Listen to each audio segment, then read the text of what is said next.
Então, monstrinho, eu estou aqui mais uma vez para falar de isomeria geométrica, sabe? Porque eu quero te preparar para qualquer tipo de questão, tá? Você não vai errar isomeria geométrica assistindo a aula aqui no Química do Enem. Muito bem, independente da questão, fácil, difícil, muito difícil, vamos lá. Quando um composto tem dupla ligação, uma das possibilidades, né, para a gente ter isomeria geométrica é quando há uma dupla ligação entre carbonos. Esse é o caso mais simples, né? Tem uma dupla, o que acontece? Ela impede a rotação de um carbono em relação ao seu vizinho. Eu estou representando a dupla aqui pelas duas esferas pretas, tá? Então, eu não consigo girar, né? Então, eu tenho duas geometrias possíveis. Essa geometria aqui, né, que você está vendo, que seria a geometria cis, e a outra seria a geometria trans. Confere? Então, essa aqui é a trans, essa aqui é a cis, certo? Eu não consigo, né, imaginar esse giro. Quer dizer, mas um cis pode se converter em trans, teria que quebrar a ligação. Isso é uma reação química onde um isômero se transforma no outro. Você tem uma isomerização. Pode acontecer através de aquecimento, pode acontecer com ação de enzimas, mas é uma reação química, né? Já que isso aqui é uma molécula diferente dessa, uma cis e uma trans. Ah, mas se a cadeia tiver dupla e for fechada, realmente pode acontecer, isso pode, mas o anel tem que ser grande, tá?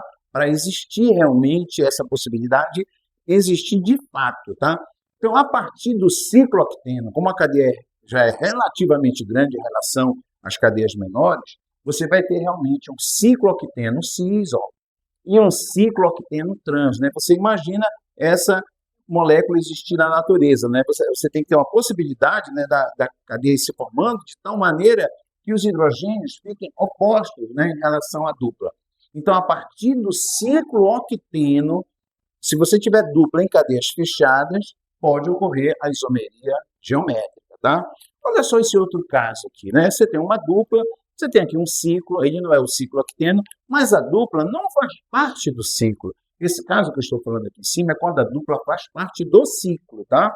Nesse caso aqui, a dupla não faz parte do ciclo. Então, o ligante A é diferente do ligante B e o ligante X é diferente do ligante Y. Portanto, quando eu passo uma linha imaginária aqui, eu percebo que esses ligantes, né, aparecem no mesmo plano, ó, esse N, esse CH3.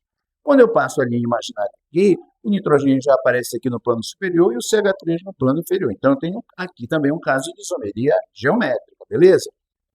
Agora, dá uma olhada nesse monstrinho aí, ó. Olha primeiro ali embaixo, tá vendo? Você tá vendo ali, ó? Aquilo ali é a decalina, tá? Deixa eu te dar uma dica, ó.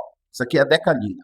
O que é decalina, tá? A decalina, você lembra o anel naftaleno, que são dois núcleos benzênicos? Agora imagina ele sem nenhuma dupla, tá? Totalmente saturado. Então, esse hidrocarboneto é conhecido como decalina. Te lembra que aqui, ó, bem aqui, ó, tem que ter hidrogênio, né? Temos um hidrogênio aqui, temos um hidrogênio aqui. Então, os ciclos, né, podem apresentar a isomeria geométrica, desde que no ciclo você tenha pelo menos dois carbonos nesse ciclo, onde os ligantes do mesmo carbono não sejam iguais. Então, neste carbono eu tenho hidrogênio e tenho um CH2.